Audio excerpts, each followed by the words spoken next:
To the girl who overthinks, I wish you knew that your brain isn't always telling the truth. I wish you knew that sometimes lies are disguised as really good ideas. So I think a lot of overthinking is feeling like we're worthy of bad things. I think a lot of overthinking is feeling like we don't deserve to have positive experiences, that we don't deserve to have good friends, that we don't deserve to have a happy life.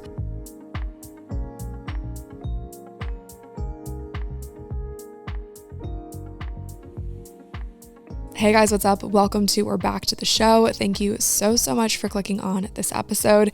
If you are new here, what's up? Hey, my name is Lily. I basically just talk about whatever I feel like talking about on the show, whether it's lifestyle, mental health stuff, wellness stuff. I feel like the show is significantly transitioned throughout. I feel like that's true with any business, but like, in my opinion, this podcast has really just stepped into its fullest shape, I think within the past 6 months or so. And I feel like that's just kind of a product of me feeling like I've stepped into my fullest self within the past 6 months or so, at least like fullest up to this point. I don't think that we're ever going to be like our fullest, like best versions of ourselves until we like look back at like a very full life and we're like, wow, like we really did all that. But for me, being able to look back at old episodes or old cover art or old posts and cringe is a big sign of growth. And I think that if you can't look back at your old stuff and kind of cringe a little bit and be like, oh, what was she thinking? Or like, oh, like I can just do so much better than that, and I am doing so much better than that, that is showing major progress. And so I think to anyone who is thinking about starting a podcast in the new year or thinking about starting some sort of like content or whatever it is, especially if it's something public, this episode's going to be about overthinking, but don't overthink it. And don't let the fear of potentially like looking back and cringing on stuff prohibit you from taking the first step and prohibit you from just starting, because I can promise you that you will look back and cringe, but it will be worth it because everyone will also be growing with you and changing with you, and you guys can all look back together and cringe. It's the same vibe as like when you look back at a picture from middle school, you're probably going to cringe because that's how it is. The fashion's different. You look different. Your hair is different. You're going to stop probably wearing like blue eyeshadow or whatever you did in middle school that you look back and cringe at. And that is just a true sign of growth. Last year around this time, I made a little reel on Instagram and I used one of those like 2022 recap sounds. And it was you guys will probably like know the sound when I guess maybe I'll just play it right now. Why not? I'll like really jog your memory by playing this Instagram reel sound real quick. With that, the 2022 season comes to an end. Good night. Okay, so you guys know what I'm talking about. It's like that announcer voice saying, with that, the 2022 season comes to an end, whatever. That reel that I made a year ago blew up when I made it. Okay. It got like 1 million views. It was my first piece of content to ever hit like 1 million views on something. And I was like, whoa, that's literally insane. And so I saw that announcer guy, I think his name's Sammy, correct me if I'm wrong, but I saw that he posted that sound again saying, and with that, the 2023 season comes to an end. Good night. So I made a sound, like I mixed that audio with Free by Louis the Child, whatever. And it sounds like this. The 2023 season comes to an end. Good night.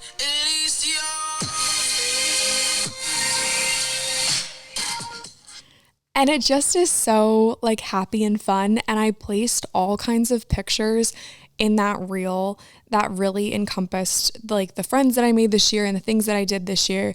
And comparing that video to last year's video, it's just like a visual representation of how much has changed and how much can change when the people in your life support you and love you and just like make all the difference. And so I made that reel and posted it. And so basically I've got 2 reasons of telling you guys this, but the first one is that sound is out there for you to use. So if you guys want to make like a 2023 recap video, I'll link that video and that sound in the show notes and you guys can make your own 2023 recap videos. And I want to see like all the fun stuff that you guys got up to.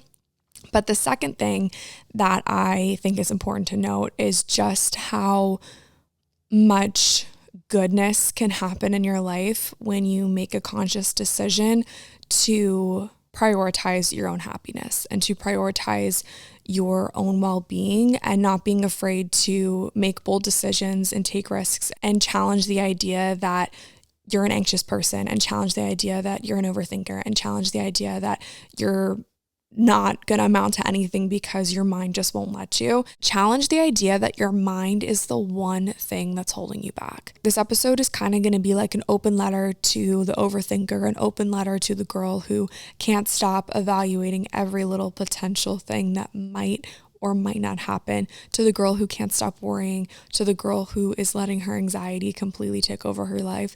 That is what and who this episode is for today. Before we get into that, I did want to mention 2 things that I have been loving lately. And the first thing would have to be the fact that I am in a phase that I'm calling my we have food at home phase. Okay, I know that it's like a big joke on social media. It's like when your mom says that we have food at home, and then it's a picture of like whatever. I don't know. But like you guys know what I'm talking about. It's a meme. It's kind of a meme. Like we have food at home. I spent probably all summer and the better part of September and like most of October going out to eat. And I think that that was just a product of the fact that I was really busy and I just had like maybe my social calendar was a little bit more full than I would have, originally thought it would be. And I ended up really like going to the grocery store and buying like random stuff, but only cooking from home like 2 to 3 times a week, which in my opinion isn't enough for me, at least, because I love to cook and I feel like I kind of lost that a little bit. And so now that it's the fall time, I'm feeling like there's going to be more opportunities to cook from home, more opportunities for like warm, cozy meals, and just in general, more opportunities to just enjoy food in a really healthy way instead of just cooking for like, what's the right word? Like cooking to meal prep, like a year ago I would cook food to meal prep and it would literally just be like the most boring chicken and rice meals.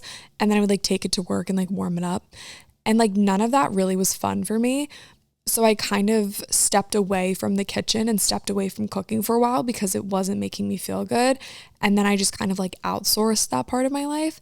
But I'm really getting back into cooking, and especially when it comes to cooking for people that you love, like it's super fun to invite friends over to have a meal or be like, hey, like I'll cook this time, you cook next time, or whatever it is. And naturally, I've just kind of been gravitating towards more home cooked meals because like, let's face it, going out to eat all the time is not only really expensive, it doesn't make you feel your best. And so I've just really been trying to prioritize cooking from home, making it all make sense and making it really good and yummy. So something that I've been loving lately has been this really good chicken tortilla soup recipe. I actually posted it on my Instagram back in September, but I'll link it in the show notes for you guys. And I have a really yummy, it was a chuck roast recipe that I made. I'm still kind of working on that one though, because I followed kind of like the skeleton of someone else's recipe, but then I just kind of adapted. That's what I do when I cook. I'm like, this looks decent. And then I added all my own stuff. So I'm kind of working on perfecting that. But the chuck roast was really good. And that was like a nice little crock pot meal. Maybe that's what I'm more into is like the crock pot meals. I think that they're just like easy and productive. And like now I understand why my mom would make a crock pot meal because it feeds so many people. It saves really well. It always tastes better the next day. And it just kind of makes sense. Like let the crock pot do the work, The second thing that I have been loving lately has been the podcast Healthy But Human by my friend Callie. And Callie's one of my really good friends. She's actually been on this podcast a handful of times and we just have some of the best conversations. And so I've just been loving her content lately, loving her vulnerability, loving her storytelling. And she's just such a light in so many people's lives. So if you guys are looking for a good, positive, healthy wellness podcast that's similar to 80/20, definitely check out Healthy But Human.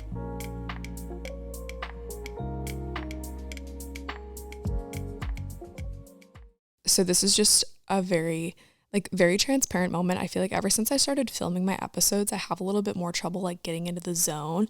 And I don't know if that's because I'm looking at myself in the mirror and then here we go, overthinking everything.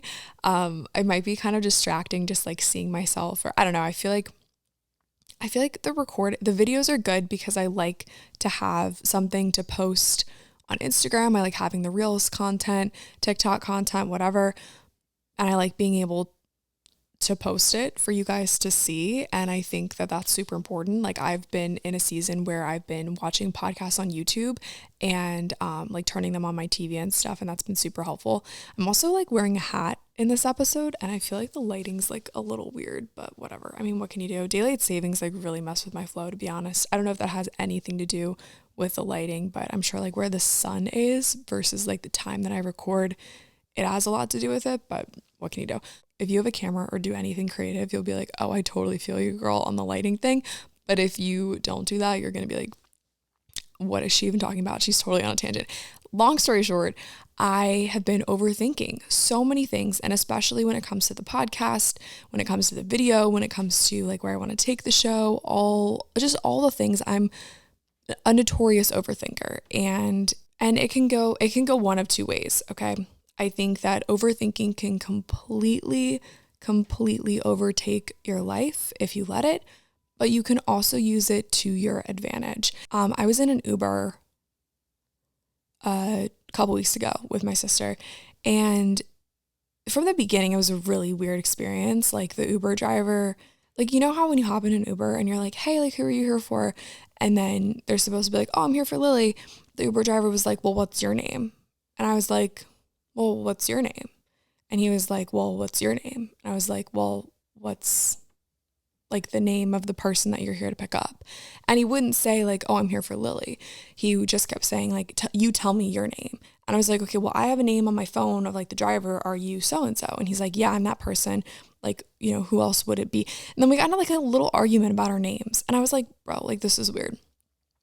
But I was at an airport and it was like midnight and I was like, okay, like I just want to be home. So anyway, sketchy from the start. Lexi and I got in the Uber and he took like the wrong exit. And so right off the bat, Lex and I were like, this is like pretty sketchy at this point. And the whole time he was just kind of like saying like weird stuff. And just the whole experience was really, really weird. But because I'm such an overthinker, and this is just like true anxiety at its finest, I've thought about what to do in like almost every single like harmful potential situation. And maybe that's me being smart. Maybe that's me being like, I guess streets. I don't know if I'm street smart, but like, I don't know. I've overthought every potential bad or good situation that could ever happen to me. So I texted a friend. I was like, okay, so what's like the next best thing that I could do? Didn't want to like involve too many people. So I texted a friend that lives down the street from me. I sent him our current location and then Lex sent him like the Uber. Like, you know how you can share a ride with someone? So Lex sent him like the ride and then I sent him our current location and I was just like, in a sketchy Uber, sending you this, like, and I knew that he'd be up. So I was like, sending you this, please, like, just like keep an eye on us kind of thing. And he was like, he called me in that moment. I'm like, okay. So I like took a second to answer the phone. I'm like, okay, what are some answers to like some potential questions that like I could like keep it low key so like the driver does. You guys know those audios on TikTok? They're like, play this when you're in a sketchy Uber and it's like, oh, your mom and I are waiting up for you, like that kind of thing. It ended up turning into like kind of one of those conversations. He was like, hey, you good? Said some other stuff. And I was like, yeah. So like, you're going to wait up for us, right? And he was like, yeah. Like on the other end, he's like, yeah. And obviously like, he's just in my ear. Like I can't, like he's not on speakerphone, but he was like, yeah. No, like I got you. I'm like, okay. I was like, okay, well, I'll see you at home. Love you. Like, I'll see you super soon. We're like 10 minutes out. Can't wait to see you. Like, whatever. It ended up being okay. Like, it was fine. But I think for me, like having thought through what potential like exit strategies would be in those types of situations is very, very beneficial.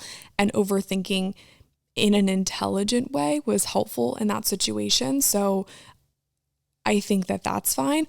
But it's also kind of sad that like I've thought about all of that, you know, like I was having conversations with Lexi, like after that, and we both agreed like that was a very not a good thing. Like we wish that we didn't even get in the Uber to begin with. Like it ended up being fine. Like no one got hurt. Like everything was okay. But from the get-go, both of us had a very like hesitant feel about it. And so I guess A, trust your gut. Like you kind of know when things are right, when things are wrong. And B, like be intelligent and overthink enough to like have exit strategies for things like that. But it's sad that like my anxiety has brought me to that point where like I've thought about all kinds of things like that, you know? And there's so many other situations that I have thought of that would be considered overthinking or would be considered like sad or like dark situations that like I have thought about and like what I would do in those situations. And that's just like kind of how my mind works. And it's kind of sad and kind of scary, but I guess it's like kind of good because I know, at least I think, I don't know what I would do in situations like that.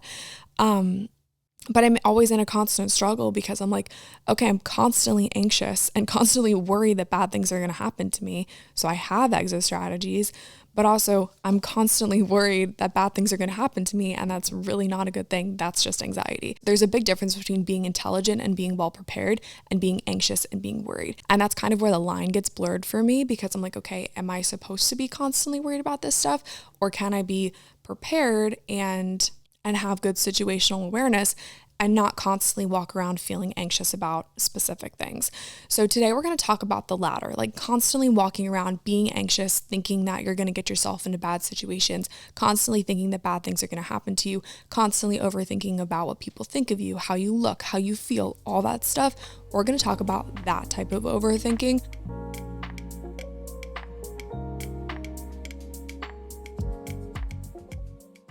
To the girl who overthinks, I wish you knew that your brain isn't always telling the truth. I wish you knew that sometimes lies are disguised as really good ideas. I'm really excited to start talking more about the chapter that I am releasing in January of 2024 in a book called Deserts to Mountaintops. And I think I've finally gotten to a point where I've comprehended what my thought process was during a specific season of my life. And ultimately what it came down to was the fact that I was so caught up in what everyone else was thinking about me and so caught up in the lies that I was telling myself that I thought that other people were thinking about me when so many things just straight up weren't true. But it was all a product of situations. It was all a product of negative situations that happened to me. It was all a product of my environment. It was all a product of not feeling like I was worthy enough, not feeling like I deserved good things to happen to me. So I think a lot of overthinking is feeling like we're worthy of bad things. I think a lot of overthinking is feeling like we don't deserve to have positive experiences, that we don't deserve to have good friends, that we don't deserve to have a happy life. I think anxiety is really present in our society today because social media is a huge factor. I feel like you hear that everywhere, like social media is ruining our generation and all this stuff. And as beautiful as social media can be, I think it can be really, really dangerous. I mean, I even will log on to Instagram and see someone who's doing something similar to me, and in my opinion, they're doing it better. Or maybe they're doing something similar to me and they look better doing it, or maybe they sound better doing it, or maybe they're more successful than me, or whatever it is. And it's really hard not to kind of spiral into a comparison cycle. But I think it's also partly our responsibility to be so confident and to be so secure in ourselves and in our relationships and in our jobs and our careers. But it's really, really hard to do that as a 20-something. And I was talking to a friend the other day and I was like, I feel like I'm just not doing what all the other 23-year-olds are doing. And this friend was like, well, what do you think all the 23-year-olds are doing? And I didn't have an answer. I was like, I don't know. I had almost a little bit of a reality check. And I think that when you are an overthinker, when it's easy for you to kind of take your mind to places where it shouldn't be, you have to have people in your life where you say, hey, I'm thinking this. Can you reality check me real quick? Can you fact check my thoughts? Because this just isn't sounding right. And so for that friend to say to me, well, what do you think the 23-year-olds are doing? And for me to be like, you've got a good point, because nobody knows what's going on. No one is doing exactly what they want to do. No one is where they thought they would be. And that's kind of just how being 23 is. And for me to kind of hear how silly I sounded was really, really important. So when you are overthinking, when you are feeling anxious, when you are getting worried, sound it out. Tell a friend, call your people, and allow them to challenge you. A major lesson for me in this past year is that asking for help is a sign of strength and not a sign of weakness. And if you let people, they will ask you the hard questions. They will check you when you need to be checked. They will call you out for your silly, anxious overthinking if you let them. But I also think that it comes with a decent amount of trust and a decent amount of, you don't want to go around telling everyone like all your intrusive thoughts. You can't really go around and tell everyone like all these like silly little things that you're thinking. But as long as you have like one or two, max 3 good people in your life that you can be like, hey, you know what? Can you just speak some truth into me real quick? Because I'm thinking this, or hey, I did this and I'm just feeling like this is not the right direction, or I'm overthinking this, or I feel this way, and let them check you, let them challenge you. There's a book that I really like. It's called Atlas to the Heart by Brene Brown. And I just pulled it out because she's got so many cool little nuggets of wisdom and inspiration in here. And there's a whole section on anxiety and worrying. And I thought that this was really helpful. What really got me about the worrying research is that those of us with the tendency to worry believe that it's actually helpful for coping when it's not. We believe that it's uncontrollable, which means that we don't try to stop worrying, and we try to suppress our worrying thoughts, which actually strengthens and reinforces our worrying.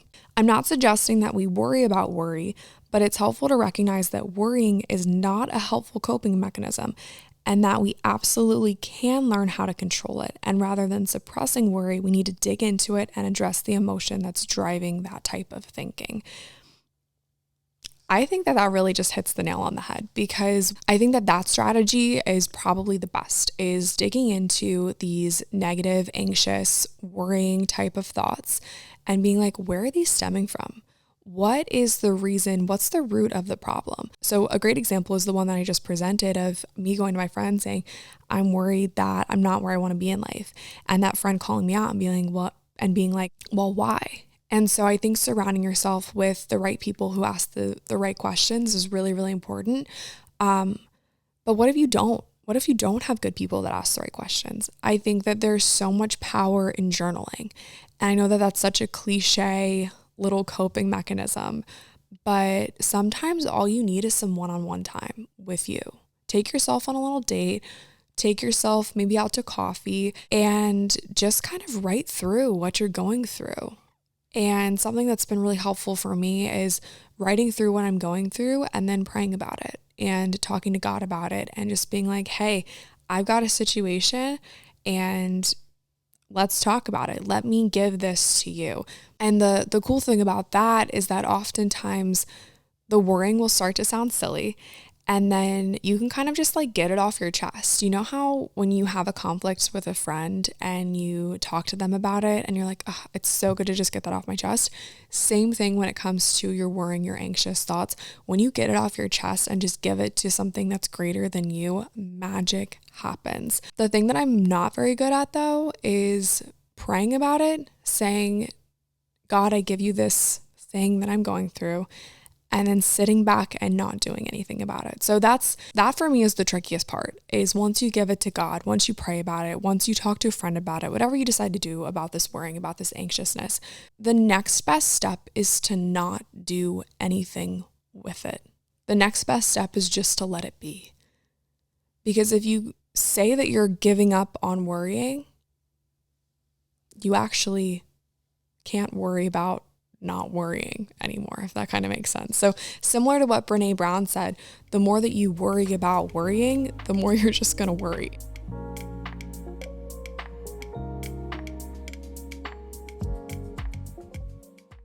I think too, like a really big topic of worrying for most of us is worrying about our future. At least in this age bracket, is worrying about our future and worrying about maybe who's going to be a part of that future. Maybe you're worrying about what you're going to do in the future. Maybe you're worrying about, I don't know, insert future related concern here. And the other night I just had this kind of realization that sometimes ignorance is bliss. And if you were to go back and tell your 10-year-old self all the things that you'd be doing right now, your 10-year-old self would probably be really unprepared to know what was going to happen when you were 23. Because in the 13 years between 10 and 23, I've learned and done and said and went places and did things that prepared me for this moment right now. And if I was 10, I'd be like, well, I don't want to live anywhere except for my mom and dad's house because I love my mom and dad. And like, I want to go to school with my friends. And like, so as a 10-year-old, you're going to have such a different perspective on life than you do at 23. So your 10-year-old self would be wildly unprepared for what you're doing now. Would they think that it's cool? Yeah, probably, but they'd most likely be kind of scared, terrified actually. Like, oh, how did I get there? Why did I do that? What do you mean X, Y, and Z? That's not in the plan. I mean, when I was 10, I think we did career day. And I think my dad was a Marine, and I thought that it was really cool that he was a Marine. And so I think I wanted to be a Marine when I was like 10. And my Marine friends listening will probably chuckle at that. But that was a very short-lived dream. I think my alternative was Taylor Swift as a 10-year-old. So as you can see, there's one career trajectory that didn't work out and another one that's maybe kind of on a similar path that involves a microphone. Long story short, though, I think ignorance is bliss when it comes to your future. And so as a 20-something, knowing what you're going to do at 40 might be terrifying. Another way to look at it too is instead of worrying that you don't know what you're going to do with your life, be excited that you're only getting information on a need-to-know basis. If you really knew all the things that you were going to do with your life, you probably wouldn't be able to handle it. I know I probably wouldn't be able to handle it. I don't even know what I'm going to do 6 months from now. And that's probably a good thing. And, maybe I'll look back on this episode and laugh and be like, oh, like you had something really cool. Or like, oh girl, if you only knew, like maybe you would have been better prepared. But I think too, like if you really knew all the things that were going to happen, if you really knew all the things about your future, there wouldn't be any fun to that. There wouldn't be any element of surprise. And getting information on a need-to-know basis is actually kind of nice because then you can just live in this present moment and take in the here and now and be where your feet are rather than being like 6 months ahead of yourself or a year ahead of yourself or 6 years ahead of yourself. You can just truly be where your feet are and enjoy the fact that currently in this moment, I have a podcast and I upload that podcast 2 times a week, and I have a family that I love, and I have some really good friends that I love, and I have some really cool plans for, the month of January and some really cool plans in March. And so I know that I'm going to go to LA in March, but I don't know what else there is to that. And, so I think that obviously plan your life, make it make sense. Don't be silly or ignore the fact that the future is, yes, important, but you shouldn't worry about it because you are getting all the information on a need-to-know basis and the puzzle pieces will come together. They always do. I'm going to leave you with a little excerpt from the Atlas to the Heart book that I think is really, really fitting here. I think it's important to understand our fear and understand our worry and understand our anxiety and respect it enough to almost turn it into a friend or turn it into energy that we can pour into something else. I got a really good piece of advice one time that the worry and anxiety and all the things that I feel are kind of just a product of love. And if I can pour that love and that excitement into something with a positive impact, then I have a better chance at managing that fear and anxiety because it's for a greater purpose. So I'm just going to read this to you, and I think that it's kind of a good way to close out the episode. Both our anxiety and our fear need to be understood and respected, perhaps even befriended. We need to pull up a chair, sit with them, understand why they're showing up, and ask ourselves what there is to learn. Dismissing fear and anxiety is not useful to our quest for connection. So I will leave you with that. Thank you guys so much for listening to this episode. I hope that you enjoyed it. I hope that there was like a little nugget of inspiration that you can take with you and out into the world. And I just pray so heavily that each and every one of you finds peace in your anxiousness. And I truly, truly believe that comes with surrounding yourself with people who can speak truth into your life and tell you in a very respectful way that your anxiety is not you. Your anxiety is a product of something that is dark and scary and sad, and you deserve happiness and truth and life. So anyway, that is all I have for you guys today. I love you so, so much. I hope that you have a beautiful rest of your day. If you enjoyed this episode, please be sure to leave a rating, leave a review, send it to a friend who you think needs it, share it on Instagram. I love, love, love seeing your videos and your pictures on Instagram stories of you listening to these episodes. So share it with me on Instagram. You can tag me at Lily Rayco or the podcast Instagram at 8020pod. And I love you guys so much, and I will talk to you next week. Bye.